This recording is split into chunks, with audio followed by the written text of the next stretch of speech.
Alexis de Tocqueville, A Life, 2006, is a non-fiction biography penned by Hugh Brogan, a British author and historian. Despite being a French citizen, de Tocqueville is renowned as one of the keenest observers of the United States during the 19th century.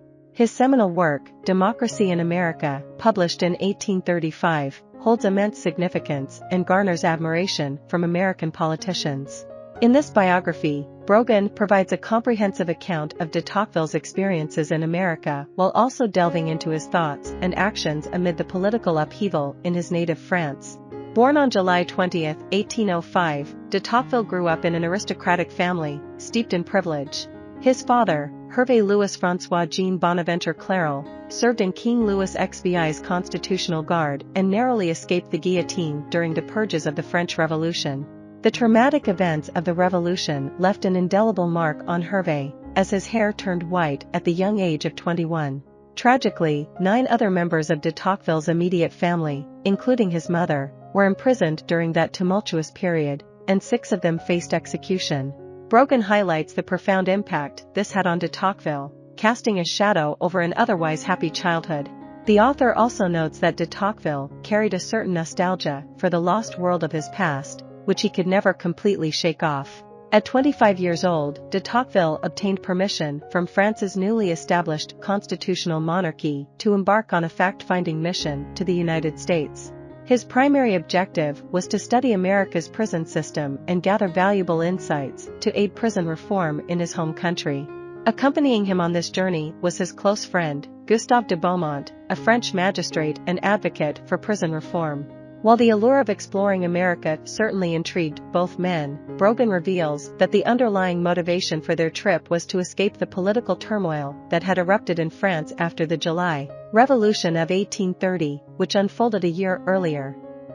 De Tocqueville, a vocal critic of the recently established July monarchy, was acutely aware of the terror his family had endured during the previous revolution and had no intention of risking political persecution himself.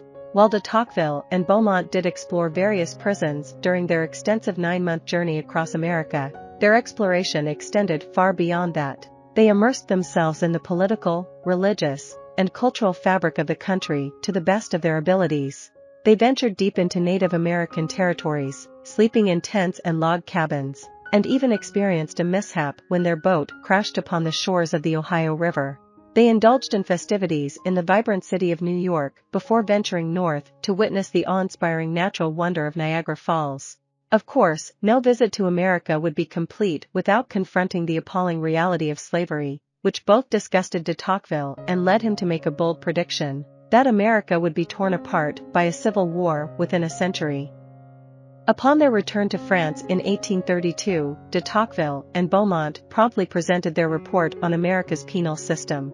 Contrary to the compassionate tone found in much of his writing, de Tocqueville surprisingly expressed admiration for the severe punishments he witnessed in American prisons.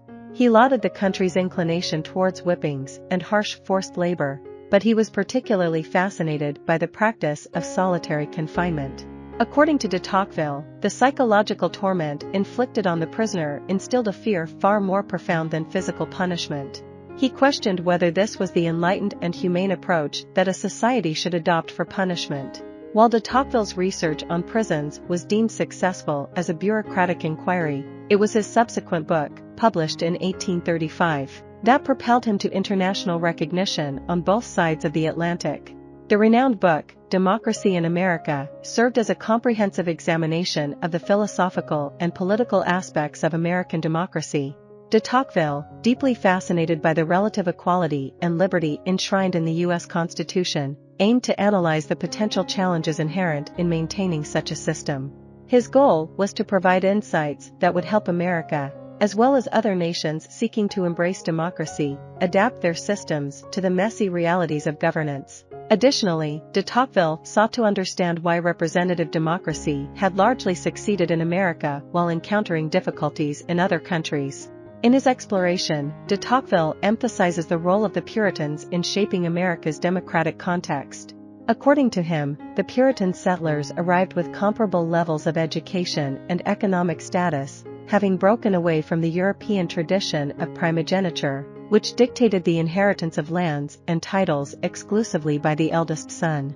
De Tocqueville admires the U.S. Constitution and its framers, but suggests that it is a product of the Americans' inherent civic virtues, instilled by the Puritans, rather than the sole driver of their success. Consequently, he argues that merely adopting the U.S. Constitution in other countries would not be sufficient to ensure the successful spread of democracy. Furthermore, de Tocqueville observes that the separation of church and state, despite seeming paradoxical, allows for a more harmonious coexistence of the two entities in America. In contrast, he notes that in France, they perpetually engage in a struggle for power. De Tocqueville also identifies two major threats to American democracy, both of which have arguably materialized since his writing.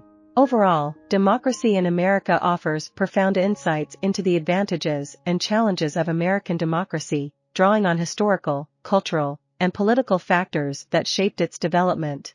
One of the major threats identified by de Tocqueville in Democracy in America is what he terms soft despotism. This refers to a situation where the people believe they have control over the government, but in reality, a small group of elected and non-elected officials manipulate the rules in secret, benefiting themselves while maintaining the illusion of popular governance.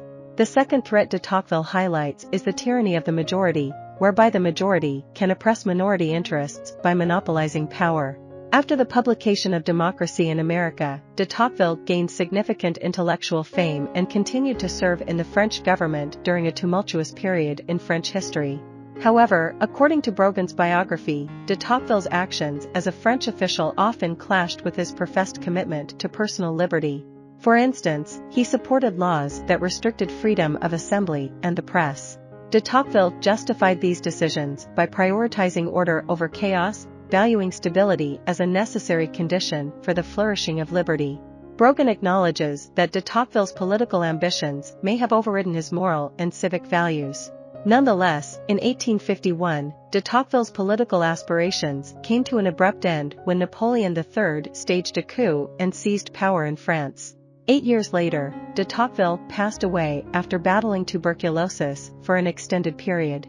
Brogan's biography not only provides a comprehensive exploration of de Tocqueville's enduring political observations, but also reveals fascinating tensions between his ideals and his actions. I hope you enjoyed this video. Leave a like if you did, and be sure to subscribe. Thank you.